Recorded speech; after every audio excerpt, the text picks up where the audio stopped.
राधे राधे सभी को। श्री कृष्ण की 90 लीलाएं जिनका वर्णन हम आने वाले 90 दिनों तक करेंगे। अभी तक हम 8 लीलाएं देख चुके हैं कृष्ण की। अगर आपने वो सारी 8 लीलाएं देखी होंगी तो काफी सारे चेंजेस आपको दिखने शुरू हो गए होंगे अपनी लाइफ में। अगर आप उनका अच्छे से ध्यान से सुनते हैं, अगर भाव से सुनते हैं, तो आपको काफी सारी चीजें फील होंगी। आज हम लीला नंबर 9 के बारे में जानेंगे, जिसका नाम है यशोदा माता द्वारा श्री कृष्ण का बांधा जाना।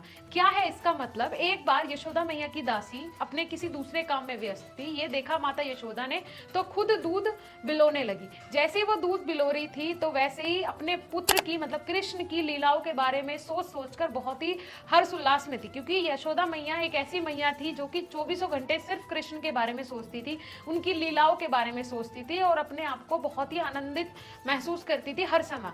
तो माता यशोदा दूध बिलो रही है और अपने पुत्र की लीलाओं के बारे में सोच रही है, कैसे वो शरारत करता है, कैसे वो हंसता है, खेलता है। अब नंदलाल मतलब श्री कृष्ण आते हैं वहां और देखते हैं माता तो मुझे दूध ही नहीं पिला रही है, अपने में ही आनंदित है। तो आके माता के पास बैठ जाते हैं और रोने लगते हैं। अब माता ने देखा कि ये रो रहा है, मतलब इसे भूख लगी होगी, तो माता ने उसको वहीं पे दूध पिला दिया। और जैसे ही माता उसको दूध पिला रही है, बीच में ही देख रही है कि सामने जो रखा हुआ मतलब जो चूल्हे पे रखा हुआ दूध है वो उफान ले रहा है, मतलब वो उबलने वाला है। तो माता ने फट कृष्ण को हटाया और बिठा दिया वहीं पे और दूध देखने के लिए चली गई। तो कृष्ण की अभी भूख शांत नहीं हुई, अब उसने रोना शुरू कर दिया और बहुत ही ज्यादा गुस्सा हो गया। गुस्से में उसकी आंख भी और नाक भी और चेहरा भी बिल्कुल लाल हो गया, टमाटर जैसा। अब कृष्ण को गुस्सा आया, मतलब कुछ तो करेगा, भूख लगी है। तो उसने क्या किया, एक छोटी सी कंकड़ ली और कंकड़ लेके सीधा मटकी में मारी, जो माखन की मटकी रखी हुई थी। और जैसे ही मटकी में मारी तो वैसे ही पूरा जो माखन था वो नीचे, अब नीचे आया माखन। तो माखन पहले उसने खाया, फिर वहां से उस मटकी को उठाया और एक कोने में जाके बैठ गया और वहां पे आराम से तसल्ली में माखन खाया। अब माता यशोदा उसको ढूंढते ढूंढते आ रही है। अब क्या किया, कृष्ण को चारों तरफ ढूंढा जा रहा है महल में, कहीं भी कृष्ण नहीं मिल रहा है। कृष्ण ने क्या किया, एक ओखल के ऊपर एक बंदर बैठा हुआ था, उस बंदर को बिठाया और उसको पूरा मक्खन खिलाया जा रहा है। बंदरों को बहुत मक्खन खिलाया श्री कृष्ण ने, बहुत मक्खन खिला रहा है उसको, पूरा मक्खन खिला दिया। अब माता यशोदा जैसे ही देखती है तो अब डर जाता है, घबरा जाता है कि माता ने मुझे देख लिया, अब तो मेरी पिटाई होगी। और जैसे छड़ी लेके अपनी तरफ आते हुए देखता है तो इधर उधर भगना शुरू कर देता है। वही बोलते हैं ना कि जो पूरे जगत का निर्माता है, जो पूरे जगत को चला रहा है, उसको पकड़ना आसान नहीं है। लेकिन फिर भी भगवान एक अपने शिशु की तरह ही भाग रहे हैं, मैया उसका उनका पीछा कर रही है, लेकिन नहीं पकड़े गए। काफी टाइम हो गया, माता बहुत ज्यादा थक गई है, बहुत ज्यादा थक गई है, अब रुक जाती है और बहुत प्रयत्न के बाद आखिरकार कृष्ण उनके हाथ लग ही जाता है। अब ये देख के कि माता के हाथ में छड़ी है, बहुत ज्यादा घबरा गया, मतलब बहुत डर गया और उसकी जो आंखें हैं उसमें वो दिख रहा था डर। अब माता ने सोचा कि अगर ये डर इसके अंदर बैठ गया तो ये अच्छा नहीं होगा और मेरा पुत्र अगर घबरा जाएगा, मुझसे डरने लगेगा, तो फिर क्या फायदा मेरा मैया होने का। तो छड़ी तो मैया ने फेंक दी और सोचती है कि आज इसको बांध देती हूँ, मैं ओखल से बांधती हूँ। आज जिस ओखल पे बिठा के खिला रहा था ना, उसको घी खिला रहा था, आज मैं उसी पे इसको बांध देती हूँ। माता ले जाती है पकड़ के कि आज इसके दोनों हाथ बांधूंगी। अब माता क्या करती है, रस्सी लेके आती है और उसके हाथ बांध देती है। लेकिन क्या करती है कि जब एक बार हाथ बांधे तो भाई 2 इंच कम पड़ गई रस्सी, फिर दोबारा ला रही है दूसरी रस्सी, तिबारा ला रही है, चौबारा ला रही है, मतलब इतनी रस्सी ले आई माता, लेकिन फिर भी वो 2 इंच कम ही पड़ती हर बार।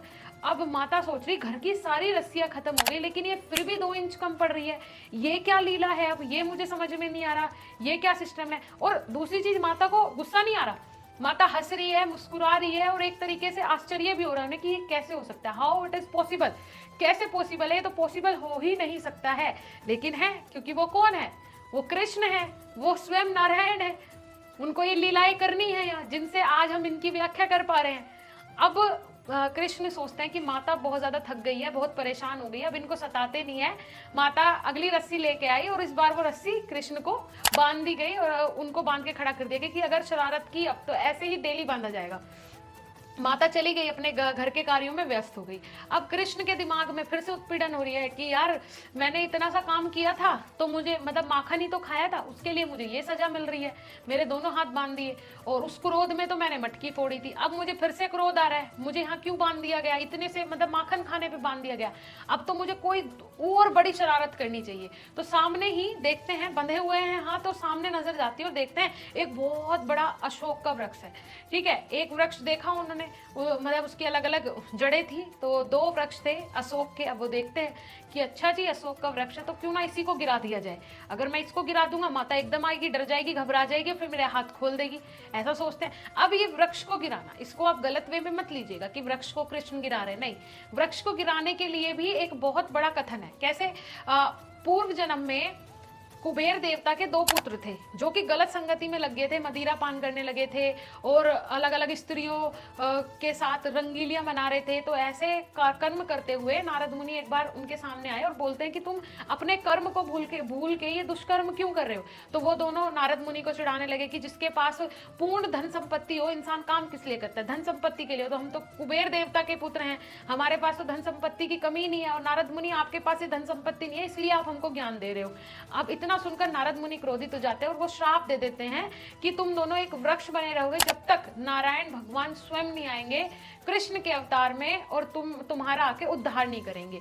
तो इसका वर्णन अगली जो हमारी नेक्स्ट लीला आएगी, लीला नंबर 10, उसमें किया गया है। तो पूर्णतः हम उसी में देखेंगे कि कृष्ण ने उनका उद्धार कैसे किया, पूर्ण जन्म में उन्होंने क्या क्या कांड किए थे जिसके कारण उनका उद्धार श्री कृष्ण के हाथों से होना है। वैसे जो ओवरव्यू था वो मैंने आपको बता दिया, अगली लीला का भी वो आपको समझ में ही आ गया होगा। अगली लीला में इसी के बारे में वर्णन करना है। चलिए, मेरे हिसाब से बहुत ही इंटरेस्टिंग लग रही होंगी आपको ये लीलाएं और मजा आ रहा होगा अगर आप भाव रखते हैं कृष्ण के प्रति। अगर आप रखते हैं भाव तो जरूर कमेंट सेक्शन में राधे राधे लिखिएगा। जय श्री कृष्णा।